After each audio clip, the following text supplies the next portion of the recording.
Let's talk to Murshida Said this morning to tell us more about loving your family, your relatives, and your neighbors as well. Good morning. Hi, good morning. You both look so lovely today. Thank you. So do you, actually. Thank you. Yes. And Selamat Hari Raya to everybody out there still. You know, we're still in the mood of yes. Raya. Yes, we are, even though it's the 5th day. Exactly. Have you gone balik kampung yet? I'm going back today, actually. Yeah. So we Raya here in KL first, and then Flying? Driving? Driving. Yeah. Okay. It's I always look forward to Raya because ever since I got married, right, we travel everywhere because of, you know, my husband's side is from Penang, my side is from Singapore, and then we have people in between in KL, and also last year we went to Indonesia because my father's side is from Indonesia. So it was a very, very nice way to meet up with relatives and also getting in touch with them. And that's why I wanted to talk about this today because you know, a couple of days ago, I put this quote on Facebook just for the sake of, you know, reminding ourselves the importance of kinship, the importance of what Raya is all about, what Eid is all about. And it is actually a quote from a hadith from our Prophet Muhammad Sallallahu Alaihi Wasallam. He said, this is actually mentioned by Ibn Umar. He said, "He who just returns the visits of his relatives does not completely fulfill the obligations of relationship. Okay. But he who ignores the mistakes of his relatives, forgives them, and visits them in order to bind the ties of relationship when they are broken, does fulfill the obligations of relationships." And I got a lot of response and people sending me in my private message and emailing me saying that, wow, this is something that is you know, people don't even think about. They think like, oh, this uncle come and visit me, I must visit the uncle. You know, they come to our house, we must go visit their house. But they ignore, oh, that person is so difficult to get along with, we just ignore us. If we meet, you know. And they don't meet or purposely meet people who perhaps have offended them in the past because there's no forgiveness. But our Prophet said that binding the ties of kinship means those people who has maybe perhaps offended you and you have not forgiven them. These actually are the people you should go meet and forgive them for their mistakes, and that, you know, you seal the broken relationship. And that's why I wanted to bring this up, because a lot of times we think of, oh, relatives, we visit the ones we like only, we invite the ones we like only, we don't want to invite those annoying ones or those who like doesn't, you know, really get along well with us. But in actual fact, we are supposed to invite them as well. And I also talked about the importance of neighbors, because neighbors are just as important as relatives because they are in our vicinity.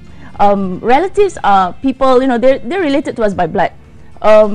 Neighbors are people living around us. And I read also in a hadith that it is a big sin if, let's say, we are eating our field, we're having a joyous time, and our neighbors are hungry and they are, you know, they just look at, you know, we're having festivities and they're not invited, and that's also a sin. So just to remind us, you know, for the purpose of, you know, it's the Eid, that neighbors are just as important. And if anybody, you know, there's a quote here that says, if you eat your food and your neighbor goes hungry, it's a big sin, right? And if your neighbor is fearful of you or doesn't like you or is for some reason is unable to talk to you or ask anything for help, that's also a big sin, you know. So it is a reminder for us that we must build relationships, and if it's broken, we must bind them together. We must heal each other's relationships, you know. And it makes a lot of sense. Well, we've got a caller right now on the line who's probably a relative and a neighbor. Good morning. Good morning. Good morning. Everyone who celebrate Hari Raya. Selamat Hari Raya. Yes, I'm calling from Tanah Merah, Kelantan. Wow. Selamat Hari Raya to you. Yes, same. I just back from Indonesia to Kelantan to celebrate my Hari Raya today. Okay. Okay. Do you have any messages you want to send to your family members or maybe to your neighbor who's next door? Yeah. No, my way. Most of the time I celebrate Hari Raya overseas. After 3-4 days, then only I join with my family. All right. Okay. This is almost about 20 years I doing this because I'm working in the marine line. Ah. So you're on the sea. Okay. All right. Thank you very much for calling us. Selamat Hari Raya to you. Maaf Zahir Batin. Yes. All right. We'll move on to our next caller. To everyone, one Malaysia, one Hari Raya. To Thank everyone. you. Thank you. Thank you. Our next caller is Hairi. He's one of our regulars. Good morning. Good morning, parents. Selamat Hari Raya. Selamat Hari Raya. Maaf Zahid Batin. So how has your Raya been treating you? I believe that in this precious occasion, everyone should take an opportunity to to mutual forgiveness. So I mean, it is a precise occasion for everyone that we must set aside any differences and looking for a similarity among us. It is important to create a good rapport and a good ties among brotherhood, and we can enhance the good neighbors, and we know each other. It is good in strengthening our unity, our solidarity. So as a result, we will be able to enhance the understanding among us. It is important, Mr. Terence and Azaria. Thank you very much. Very nicely said. Thank you so much, Hari, for that message. When it comes to talking about neighbors, I always feel really bad because I have a fantastic neighbor. Yeah. Not just the other day, he had extra paint after painting his house, and he painted, the wall near my house for me. And then after that, he went fishing and he caught fish, even though it was so big, couldn't fit into my fridge. Yeah. He still went home, he chopped it up, and he gave it to me. Yes, wonderful, right? Fantastic neighbor. Yes, So how do we return the kindness of neighbors like this? Well, We're busy you know what? people. You give whatever you can afford to give, perhaps in your time and in your money, But let's say your neighbor has more and he gives more. You don't have to. The point is it's the thought that counts and the intention that counts. If you feel like he has given you a lot, you be grateful to him. And for me, it's like a person who prays for you. That is the biggest gift ever, because the power of your thoughts, one person's good thoughts towards another, it has amazing returns. Or not only the person praying for that for the other person, but the person receiving the prayer. And it's the same thing as a bad prayer. Like when we think of negative things, let's say you don't say it, maybe it's Raya, you don't say it, but when you think badly of a certain neighbor or a certain relative that's around, you just think badly of that person. Thoughts actually affect the cells in your body. It weakens you first, and from the aura of your thoughts, it also weakens the people around you. So that's why your thoughts are very important. Your intentions are important. It is not what you give; it is the intention behind it as well. Yeah. Okay. All right. So, do you have any good neighbors, bad neighbors? Okay. I'm going to share something. I have fantastic Go ahead. neighbors. I live in I an love my apartment, neighbors, actually. Yeah. and also my relatives. And recently at Hari Raya, somebody came up to me and said, "You are so fortunate. You have such a beautiful family. Your mother-in-law is so wonderful. Your sister's so wonderful. Everybody is so wonderful." And you know what? We went through that difficulties as well in terms of relationships. It's not always perfect, but each and every one of us make a stand, a choice to actually improve ourselves. And over time, when I see how my relationships improve, it was each and every one of us made they did their own part. We forgave each other, we focused on each other's strengths instead of focusing on their weaknesses, and we kept improving ourselves, and that built very fantastic relationships. Oh, I see.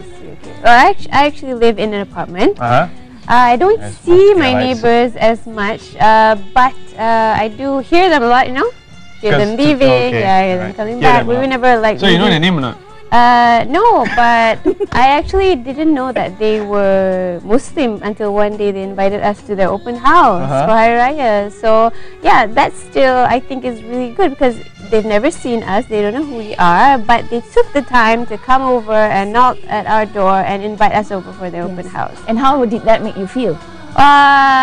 I guess really good. I learned something. And then it was like a good, as the caller said just now, a good rapport with your neighbors. Even though you've never met them, one goes right, the other one goes left, but you still know your whole, the whole, it's kind of like a neighborhood, So but it's not a neighborhood. You went per to the se. open house, you still don't know the name.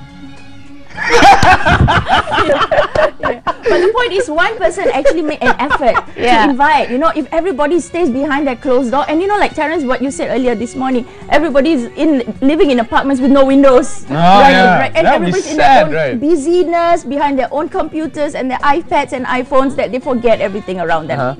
So it takes just one person to change that, invite, or say say hello, and it shifts the whole relationship. It shifts the whole energy around the place, as well as the relationship with your relatives as well. It'd be really sad if we didn't know our relatives' names. Terence, another thing is nowadays children don't know their own relatives. It does happen. It's true. man, It's like you're the son of who? You're the son of who? Because the people are just so involved in their own, busyness that they don't know who's married to whom and who's the children of whom. Yeah. So that's another thing another about problem, Eid festivities or other festivities. Get to know your relatives as well. Right, You true. know? Yeah. And my family is easy, like call everybody Das. Das. Yeah, that solves all the Solves problems. all the problems. Everybody Das. What about your neighbors? Do you know all your neighbors' Yeah, names? most of them. But I had the same problem as you because when I first moved in, it was like fitting in, getting to know this guy okay or not, this guy okay or not. So finally, you get to know most of their names, albeit the ones that keep coming in and out of the houses all the time. So there's some transition. But Yeah, the a ones lot that of are transitions in a permanently family. there, okay lah. You get to know them. Yeah. Especially the ones that give you fish that can't fit in your food. You have to remember their name. So, which ones are easier to love? Your Yeah, neighbors? the earlier question. The neighbors or the relatives? I wanted to talk about relatives only today, but my husband said, why not add in neighbors, because neighbors are just as important. And it's true. When I read about how important neighbors are in Islam, it's like anybody living 7 houses on both directions are your neighbors. So if those people who are 7 directions from 7 houses in each direction from you, any of them are perhaps having difficulties or problems or are not eating enough, your responsibility is to make sure that they have their fill, and it's very important in Islam.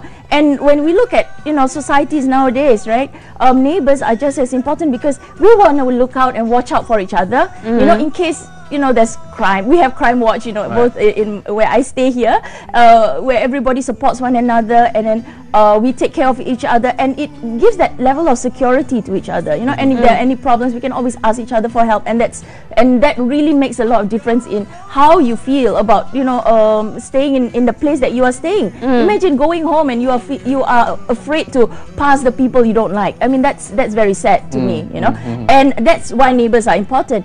Relatives are important because they're your blood relations. They're related to you through marriage or whatever ways.